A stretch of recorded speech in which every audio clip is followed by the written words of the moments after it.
Hello everyone, welcome to our YouTube channel never say ever. जो सब नहीं बोलते हैं वो हम बोलते हैं, और जो सब बोलते हैं वो हम नहीं बोलते हैं। अब निर्मला सीतारमन जी ने एक बेहतरीन बजट लाया है, और बजट में सबसे ज्यादा तो फैक्टर वही है यार, सैलरीड एम्प्लॉयज के लिए या सैलरीड के लिए बजट में कितना टैक्स में राहत है। अब राहत तो आज 12 लाख में है, कोई बोल रहा है 5 टका मिल रहा है, स्टैंडर्ड डिडक्शन मिल रहा है, कितने में कितना टैक्स लग रहा है, एक्चुअली में बचत है कि ओल्ड रेजिम बेटर है, न्यू रेजिम बेटर है, या लेटेस्ट न्यू रेजिम बेटर है। ये सब समझाने के लिए मैंने एक एक्सेल बनाया है, जिसमें आप एक्सेल यूज कर सकते हो। उसको मैंने गूगल ड्राइव पे शेयर भी किया है, तो आप एक्सेल यूज कर सकते हो। अगर आपको एक्सेल पे मेरे मेरे एक्सेल पे भरोसा नहीं है, तो आप ऑनलाइन में भी चेक कर सकते हो। जो मैंने दिखाया है ऑनलाइन पे, आप कहाँ जाके चेक कर सकते हो आपको कितना टैक्स बनता है। मैंने सिंप्लीफाई करने की पूरी कोशिश की है। मैं उम्मीद करता हूँ कि आपको समझे, और मैं चाहता हूँ कि हर आदमी एक दूसरे को समझे, समझाए, और सबके लिए आसान बने। मतलब ये इतनी बड़ी भी डिफिकल्ट चीज़ है नहीं, तो मैं चाहता हूँ कि सबका मदद हो, बस यही है। तो प्लीज़ पूरा वीडियो देखिए, एंड तक देखिए, और देखिए कैसे कैसे स्लैब्स में कैसे कैसे टैक्स लग रहे हैं और क्या क्या चेंजेस हो रहे हैं। Thank you guys. Like, love, share and subscribe. Thank you. I am now happy to announce that there will be no income tax payable up to income of 12 lakh rupees.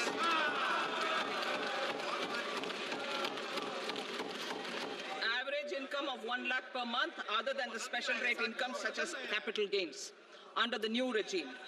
This limit will be 12.75 lakh for salaried taxpayers due to the standard deduction of 75,000.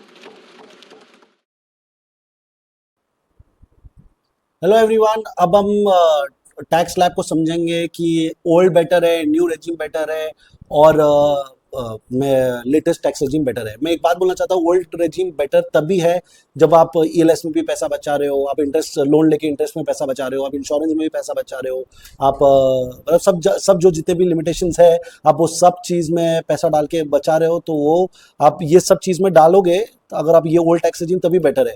आप HRA में भी रह रहे हो, आप insurance premium में पैसा बचा रहे हो, आप पीपीएफ एलआईसी एलएसएस में मिला के आप 1.5 लाख रुपए बचा रहे हो, आप डोनेशन कर रहे हो या नहीं भी कर रहे हो तो एजुकेशन लोन होगा तो बेटर है। अगर वो भी नहीं है तो होम लोन इंटरेस्ट आप भर रहे हो 2 लाख रुपए का, वो कंसेशन, ये सब कंसेशन आपके पास होगा, तब ओल्ड टैक्स रेजिम बेटर है। बट वो थोड़ा कॉम्प्लेक्स है कैलकुलेशन के लिए, क्योंकि सबका डिफरेंट है। कोई कम लोन भर रहा है, कोई ज़्यादा लोन भर रहा है, किसी ने एजुकेशन भी लिया है और होम लोन भी लिया है, किसी ने खाली होम लोन लिया है, किसी ने कुछ भी नहीं लिया है, खाली ईएलएसएस में पैसा डाल रहा है, कोई कुछ थोड़ा बहुत पीपीएफ में पैसा डाल रहा है, कोई म्यूचुअल फंड में डाल रहा है, बट ईएलएसएस में नहीं डाल रहा है। तो ये सब कंसेशन ऊपर नीचे होंगे और कैलकुलेशन चेंज होंगे।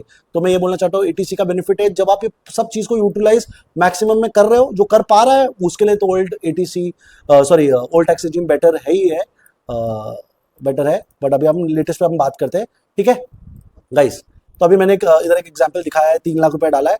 ये स्टैंडर्ड डिडक्शन या एनुअल टैक्सेबल इनकम है जिनको 3 लाख रुपए कमा रहे हैं, ठीक है। मतलब ऑलमोस्ट 3 लाख रुपए जो सैलरी कमा रहे हैं, तो उनको standard deduction old tax regime और न्यू टैक्स रेजिम में स्टैंडर्ड डिडक्शन 50,000 का है, और लेटेस्ट टैक्स रेजिम में स्टैंडर्ड डिडक्शन है 75,000 का गाइस, ठीक है।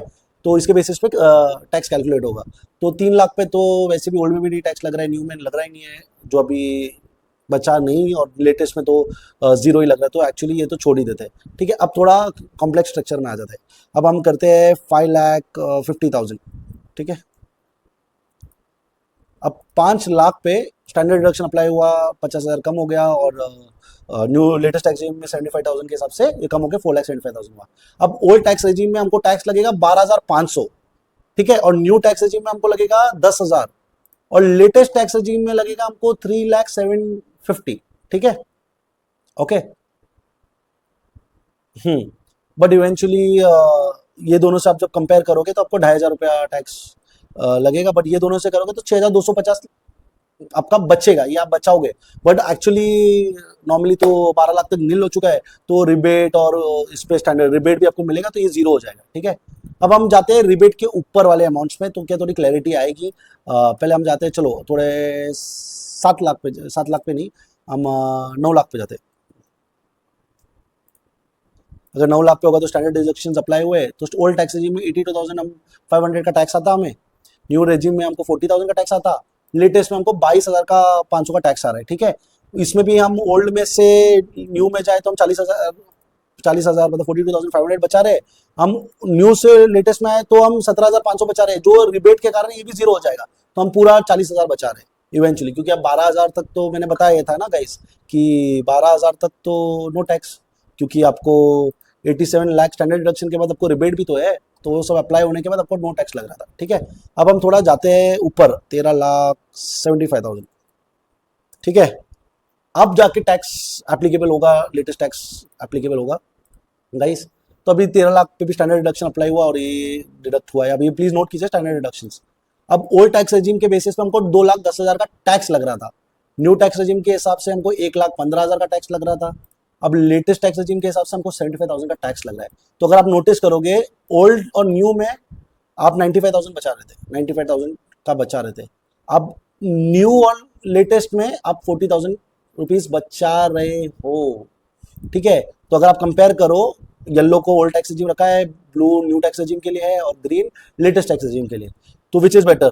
ओल्ड और न्यू के कंपैरिजन में न्यू रेजिम इज बेटर, क्योंकि यू आर सेविंग 95,000 रुपीज। अब new regime and latest regime के बीच में latest regime is better because you are saving 40,000 rupees. तो आप ये मत सोचो कि अरे यार 95 बचा रहे और या 40 बचा रहे, ये पुराने से आप कंपेयर करो। अगर आप ये दोनों को कंपेयर करोगे, ओल्ड और रेजिम और लेटेस्ट रेजिम में, तो आप और ज्यादा बचाओगे। ठीक है, 95 से भी ज्यादा बचाओगे। तो जो ओल्ड रेजिम है उनके लिए तो न्यू रेजिम बेटर ही था, हाँ, अंटिल वो सब एप्लीकेबल डिडक्शंस और एग्जाम्पशंस को यूटिलाइज करे। अगर वो नहीं कर रहे थे, उनको न्यू रेजिम बेटर था। अब न्यू रेजिम खत्म होने आ गया, अब लेटेस्ट रेजिम आया, तो उनको लेटेस्ट रेजिम बेटर है।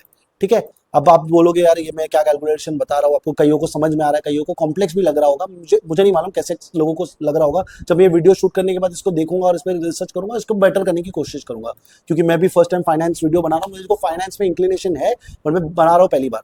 ठीक है, अब आपको लगेगा यार ये क्या शीट बनाया है, क्या इस पे क्या भरोसा नहीं है, मतलब ये फॉर्मूला गलत हो सकता है, ये हो सकता है, तो हम ये कर लेते हैं, हम खुद चेक कर लेते हैं। आप ऑनलाइन भी कर सकते हो गाइस, ऑनलाइन जाते हैं, अब जैसा आप देख सकते हो इधर ऑनलाइन, तो ऑनलाइन पे हम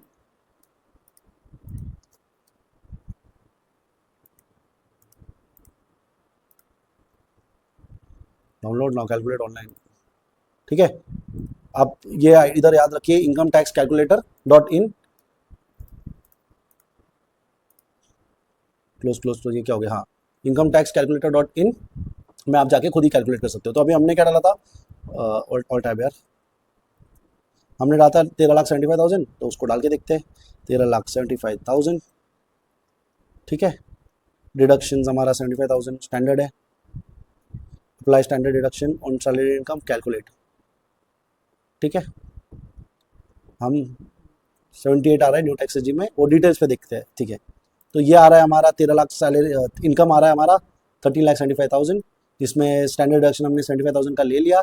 टैक्सेबल इनकम हमारा 13 लाख है, जो मैंने भी दिखाया था, 13 लाख पे टैक्सेबल इनकम इस पे कैलकुलेट होगा। अब हम देखते हैं स्लैब वाइज, 0 to 4 लाख पे 0 लगा, 4 लाख से 8 लाख पे 20,000 रुपये लगा 5%, 8 लाख से 12 लाख पे 10% लगा 40,000, और 12 लाख से 13 लाख पे लगा 15,000। तो ये मिला के कैलकुलेटेड टैक्स हुआ 75,000, जो मैंने बताया आपको 75,000। अब ये इन्हें बता रहे कि कैलकुलेटेड टैक्स तो 75,000 है, उस पर हेल्थ और एजुकेशन सेस है 4% का, जो उसका 3,000 रुपये लगेगा, तो पेबल टैक्स 78,000 होगा। तो मैंने जो कैलकुलेट किया वो 75,000 है। अगर मैं सेस को 4% पे कैलकुलेट करूँ तो ये भी हो सकता है मुझसे।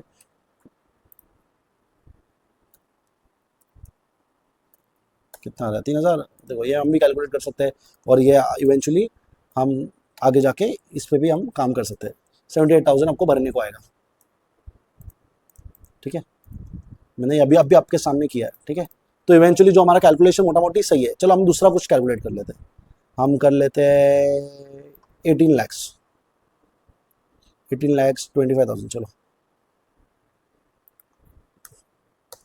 ठीक है, स्टैंडर्ड डिडक्शन अप्लाई होने के बाद 17,75,000 के बेसिस पे ओल्ड टैक्स रेजिम में 3,45,000 का टैक्स भरने आ रहा है, न्यू रेजिम में 2,32,500 का आ रहा है, और अभी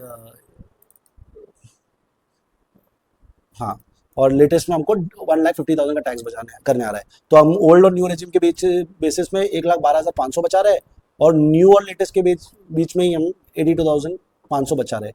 तो अगर ये दोनों को कंपेयर करें, ओल्ड और न्यू रेजिम को कंपेयर करें, तो 1,12,000 मतलब न्यू रेजिम इज बेटर, क्योंकि 1,12,000 बचा रहे थे। बट अभी न्यू से बेटर बोलता है ना, उसका प्रो वर्जन आया, बोलता है ना एप्पल का 14 या 15 आया, तो वैसे न्यू रेजिम का भी वर्जन आया है।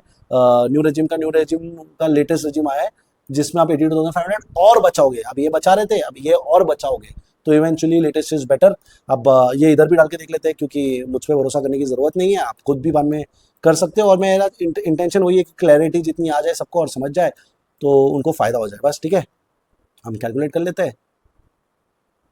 1,56,000 डिटेल्स देख लेते हैं। 1825 स्टैंडर्ड डिडक्शन किया हमने 7,50,000 पे।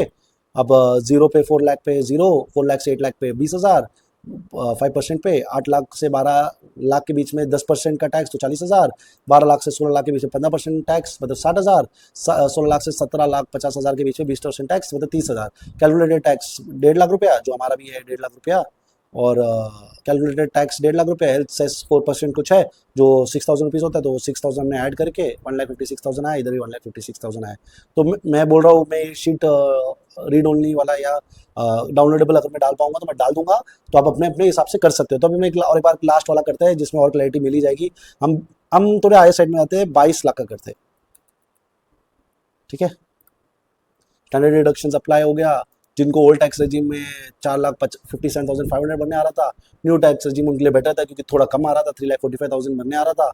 अब लेटेस्ट टैक्स रेजिम तो और भी बेटर है, उनको 2,31,250 बनने आ रहा है, तो सेविंग्स है। मतलब ओल्ड से न्यू में तो उनको 1,12,000 का सेविंग था ही, अब और सेविंग बढ़ गया न्यू से लेटेस्ट में, तो 1,13,750 का सेविंग बढ़ गया। तो ओल्ड और न्यू में तो न्यू बेटर है, और न्यू और लेटेस्ट में लेटेस्ट बेटर है। ओल्ड तभी बेटर है अगर आपका होम लोन ये सब आपका सब चल रहा है, तो कार लोन नहीं guys, home loan, ELSS, insurance, अब जो भी जितने भी एग्जामेशन आप यूटिलाइज कर रहे हो फुल पे, तो ओल्ड रेजिम बेटर हो सकता है, बट आप देखना पड़ेगा, कैलकुलेट करना पड़ेगा।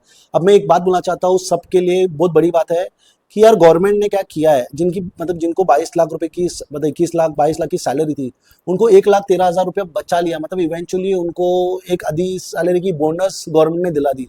तो जो काम कर रहा है, जो मेहनत कर रहा है, उनको कुछ ना कुछ फायदा हुआ है। 1 लाख रुपए से वो अपना कोई इंश्योरेंस जल्दी भर पाएंगे, या एक ईएमआई जल्दी भर पाएंगे, या कोई कार लोन है, या कोई पर्सनल क्रेडिट कार्ड का लोन है वो भर पाएंगे, या कुछ अच्छी जगह पे ट्रैवल कर पाएंगे। तो गवर्नमेंट ने कुछ ना कुछ आपको दिया है। जो आप सब बोल रहे हैं ना कि महिलाओं के लिए 2,000-3,000 ये सब्सिडीज क्यों मिल रहे हैं, कईयों के मन में होगा, मैं ये बोलना चाहता हूँ, कईयों के मन में होगा कि क्यों मतलब जो मेहनत कर सकते हैं क्यों वो सब्सिडीज बांट रहे हैं, क्यों हम अपने मतलब गवर्नमेंट में हम क्यों ये हमारे प्रेशर्स इंक्रीज करें, क्योंकि सब्सिडी एक कॉस्ट होता है, वो कॉस्ट किसी को तो किसी बेयर करना पड़ता है, जिसको गवर्नमेंट को बेयर करना पड़ता है। और वो पैसा अगर हम सही जगह पे मतलब डेवलपमेंट इंफ्रास्ट्रक्चर पे खर्चा करें, या हम डिफेंस पे खर्चा करें, बट आप ये नोटिस कीजिए कि ये सब पैसा भी जिसमें खर्चा कर रहा है वो उनके डेवलपमेंट पे ही खर्चा हो रहा है। बट कईयों को आपत्ति होगी, कईयों को लगा होगा कि ये सब सब्सिडीज नहीं होना चाहिए या इग्नोर करना चाहिए, और ये सब पैसे देश को बच जाए तो देश जल्दी से जल्दी अपने लोन भर के इंटरेस्ट कम करके फायदा कर सकता है, ये कईयों को लग सकता है। बट यार ये दुनिया ये है ना, कहीं कोई लोग ये सोचते हैं तो कई लोग ये सोचते हैं हमें क्या मिला, हमें क्यों मिला। आज हम भी जो चेयर कर रहे हैं यार निर्मला सीतारमन जी के लिए, ये बोल के यार बहुत अच्छा, क्योंकि हमें भी कुछ मिल रहा है, हम भी वांट रख के कर रहे हैं, हम ये नहीं कर रहे हैं ना। तो जब हम वांट रख रहे हैं तो नीचे भी जो भी लोग होंगे, गरीब लोग होंगे, कि जिनको जिनको जो जो सब्सिडीज मिल रही है वो उनको भी तो फायदा ही लगता होगा ना। तो ये बेसिस पे ये कॉन्फ्लिक्टेड डिस्कशंस है जिसमें दोनों साइड की पार्टीज है, सबके अपने अपने पॉइंट ऑफ व्यूज है, तो वो चीज़ को हम इग्नोर करते हैं। बट हम ये बात करना चाहते हैं कि मुझे लगता है आपको कहीं ना कहीं समझ में आया होगा, और अगर आप मुझ पर नहीं भरोसा करते हो तो आप प्लीज़ ये इनकम टैक्स .calculator.in में जाइए, आप अपना ओल्ड के हिसाब से कैलकुलेट कर लीजिए, न्यू जो इस साल पे मतलब इससे पहले जो न्यू रेजिम था वो उसके हिसाब से कैलकुलेट करिए, जो लेटेस्ट बजट पे आया इधर लिखा भी है अकॉर्डिंग टू लेटेस्ट बजट 2025, जो 2026 और 2027 में एप्लीकेबल होगा, उसके हिसाब से आपको चाहिए तो आप उस पर भी कैलकुलेट कर सकते हो गाइस। ठीक है, तो बस यही था मेरे आपके मतलब आपके लोगों के लिए। मैं उम्मीद करता आपको समझ में आया। आपके कुछ भी क्वेरीज हो गए तो आप प्लीज़ कमेंट कीजिए, आप अपना प्यार बनाए रखिए, लाइक कीजिए, लव कीजिए, सब्सक्राइब कीजिए, और नहीं पसंद आए तो डिसलाइक कीजिए, कमेंट कीजिए, बट कुछ ना कुछ ज़रूर कीजिए, हमें मोटिवेट कीजिए, और ऐसा और अच्छा अच्छा कॉन्टेंट, थोड़ा और डिटेल्ड कॉन्टेंट हम बनाएंगे। और मैं आपको एक बात बोलना चाहता हूँ, मैंने ये एक्सेल जो भी कैलकुलेटर में बना है, मेरी वाली कैलकुलेशन है, और ये जो फॉर्मूलाज है ना, मैंने ना मेहनत करके चैट जीपीटी से बनाया है। मैं झूठ भी नहीं बोलूँगा, चैट जीपीटी वाला वर्जन है। मैंने कॉम्प्लेक्स वाले भी बनाए थे, वो मैंने मतलब बहुत सारे वर्जन ट्राई करने के बाद मैंने एक सिंपल वाला वर्जन बनाया है जो आप लोगों को समझ में आएगा। मैं ट्राई करता हूँ इसको कैसे मैं आपको डाल पाऊँ कि आप लोग इसको यूज़ कर पाए और डाउनलोड कर पाए, ये देखने के लिए मैं ट्राई करता हूँ कि ये हो पाए। बढ़िया हो पाए तो बढ़िया, नहीं हो पाए तो मैंने आपको बता दिया कि आप कहाँ पे देख सकते हो। Thank you guys.